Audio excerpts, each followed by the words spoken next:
yourself caffeine addicts. Caffeine is prevalent in our society today from coffee, tea, sodas, energy drinks. It's also found in some medications and chocolate, just to name a few. There are several studies often released on contradicting effects of caffeine in our health. It's harmful, it's beneficial, so what are we to believe? Today I'm going to give you some facts about caffeine and its effects on your body and health. I'm going to further explain the positive and negative effects of caffeine and what to be considered safe levels of caffeine consumption. The United States Food and Drug Administration recognizes caffeine as a general safe substance. Positive effects of caffeine are it's natural, comes from plants, and is a natural stimulant when ingested in the body. It increases alertness and also causes a reduction in fatigue. It's also potentially mood lifting. Caffeine contains antioxidants which have shown to prevent heart disease.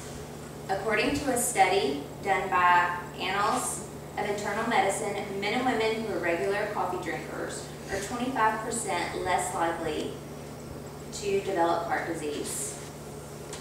We also have negative effects. The negative effects of caffeine are essentially dependent on the quantity of caffeine consumed, how much caffeine you take in a day.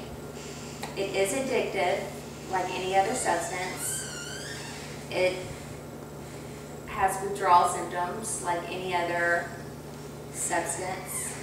Some of those withdrawal symptoms can be headache or fatigue. And overconsumption of caffeine can cause increased heart rate, nervousness, or restlessness. Also, caffeine is a natural diuretic, so it can cause dehydration and also insomnia if too much is consumed or consumed too late during the day. High doses can result in anxiety, so if you're prone to anxiety, you may not want to take as much caffeine.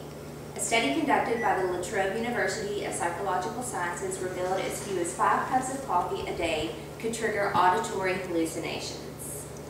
Health risks are also loss of bone density, which could lead to osteoporosis. There is a safe amount of caffeine. According to the U.S.-based Waverly Health Center, 3 8-ounce cups of coffee a day is approximately 250 milligrams of caffeine, is considered to be average or moderate. So here we have Starbucks, which I used because it is the most popular. You'll see that a dark chocolate mocha frappuccino, 8 ounces, 67 milligrams of caffeine. Caramel frappuccino, 80. A tea, 16 ounce, 100. And a coffee, 8 ounce, 160 milligrams of caffeine. We also have Dr. Pepper, Red Bull, and then the Spike Shooter, which is the most, 310, which is above what is healthy, because the healthy limit is, safe limit is 250 milligrams. 10 8-ounce cups of coffee a day, approximately 800 milligrams of caffeine, is considered extremely excessive.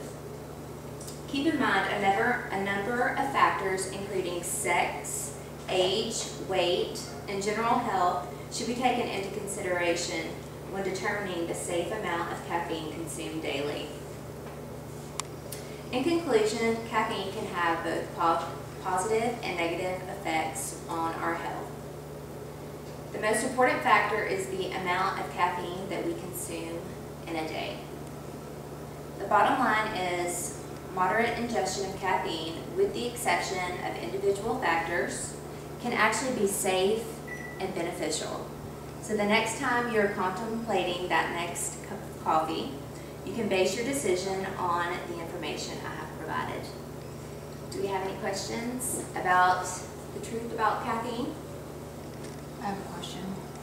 Is caffeine considered a drug? Yes, caffeine is considered a drug. It's a substance. Even though it's natural, it does have withdrawal symptoms, and you build a tolerance to it like everything else. So if you quit abruptly, you will have withdrawal symptoms. Do we have any more questions? Brenda? I have one.